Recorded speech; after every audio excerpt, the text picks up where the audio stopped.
Halo semuanya, dalam video ini kita akan membahas mengenai komunikasi kesehatan. Nah, apa itu komunikasi kesehatan? Komunikasi kesehatan merupakan sebuah proses strategis dalam menyampaikan pesan-pesan kesehatan yang bertujuan untuk meningkatkan kesadaran, membentuk persepsi, serta mendorong perubahan perilaku menuju hidup yang lebih sehat. Komunikasi kesehatan ini menjadi sebuah keilmuan penting yang berperan proaktif dalam menyampaikan informasi kesehatan kepada masyarakat.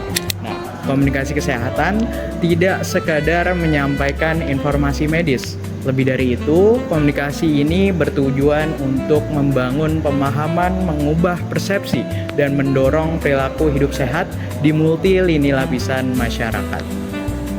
Mengapa ini penting?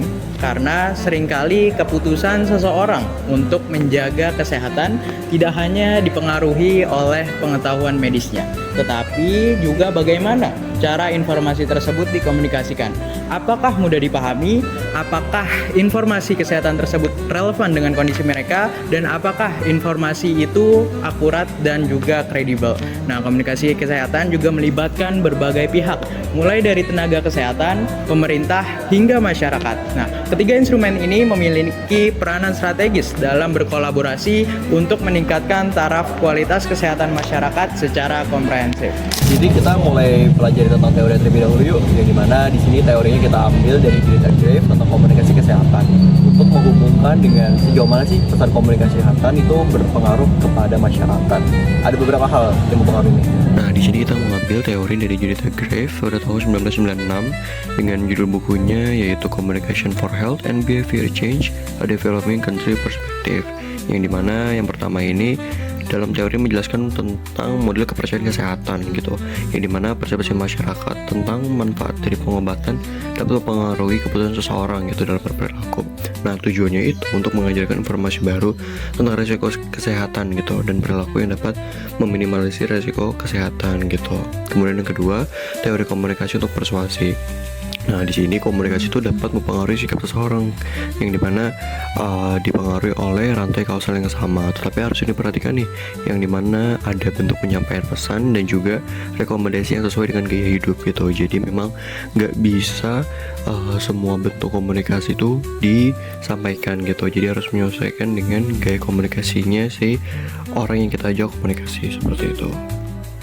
Dalam kehidupan bermasyarakat, ada banyak kebiasaan yang tumbuh dan kemudian terwariskan dari generasi ke generasi. Salah satunya diantaranya adalah kebiasaan merokok.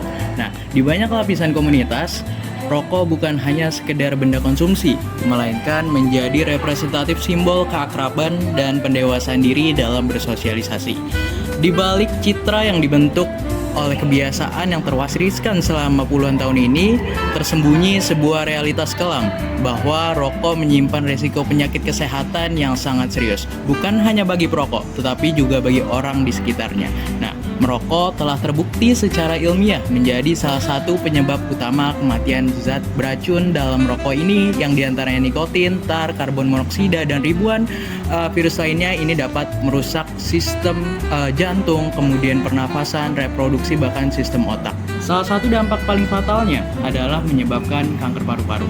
Data dari US Department of Health and Human Services tahun 2020 menyatakan bahwa merokok menyebabkan sekitar 80 hingga 90% seluruh kematian akibat kanker paru-paru di dunia.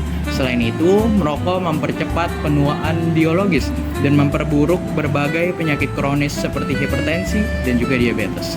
Tak hanya itu, studi besar dari GVD Tobacco Collaborators yang dipublikasikan di jurnal The Lancet tahun 2021 mencatat pada tahun 2019 saja merokok menyebabkan lebih dari 7,7 juta kematian secara global.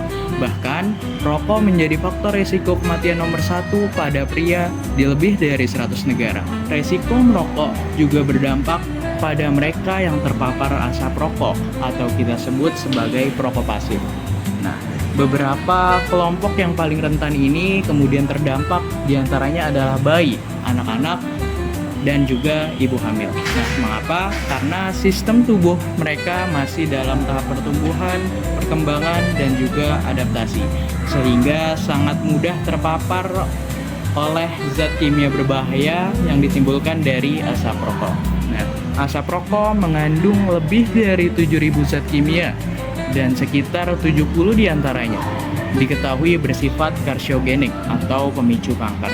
Menurut laporan WHO tahun 2020, diperkirakan 1,2 juta orang meninggal setiap tahun akibat paparan asap rokok orang lain. Nah, ini berarti 1 dari 5 kematian akibat tembakau terbukti pada perokok tapi pada orang-orang juga di sekitarnya.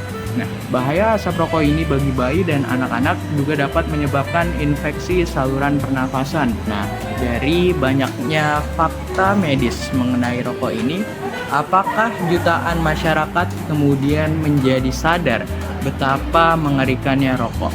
Nah, tentu apakah mereka ingin berhenti? Tentu tidak. Nah, ironinya resiko-resiko yang telah terbukti adanya ini belum cukup untuk membuat seseorang termotivasi agar berhenti dan menjauhi dari sebatang rokok ini. Pernahkah kalian bertanya-tanya seberapa besar sih peran komunikasi kesehatan dalam membentuk kebijakan publik yang langsung menyentuh hidup kita? Yang pertama, dapat meningkatkan kesadaran masyarakat. Bayangkan, dengan komunikasi yang tepat, kita jadi lebih paham pentingnya pencegahan penyakit dan pola hidup sehat. Kita jadi lebih sadar hidup mengambil keputusan terbaik demi kesehatan diri dan keluarga. Yang kedua, dapat mempengaruhi kebijakan publik. Informasi kesehatan yang akurat dan mudah dicerna itu powerful banget loh. Bisa jadi landasan untuk membantu pemerintah membuat kebijakan yang sesuai dengan kebutuhan masyarakat, didukung data dan bukti yang jelas. Yang ketiga, ada pemberdayaan individu dan komunitas. Komunikasi kesehatan itu kuncinya. Dengan informasi yang benar, individu jadi lebih berdaya untuk menjaga kesehatan mereka sendiri. Dan komunitas bisa aktif mendukung program-program kesehatan yang tepat sasaran. Dan terakhir, dapat mengurangi kesenjangan kesehatan. Melalui komunikasi yang inklusif, kita bisa memastikan semua orang dari berbagai lapisan masyarakat dapat mempunyai akses yang sama terhadap informasi kesehatan. Ini membantu mengurangi kesenjangan dan memastikan semua orang punya kesempatan untuk hidup sehat. Kesehatan merupakan hal yang penting yang harus diperhatikan oleh setiap individu. Tetapi tidak hanya diri sendiri saja diperhatikan, tetapi juga harus orang lain. Oleh sebab itu, perlu adanya komunikasi yang baik satu sama lain terkait komunikasi kesehatan agar tidak terjadi misinformasi dan bisa sama-sama paham terkait kesehatan.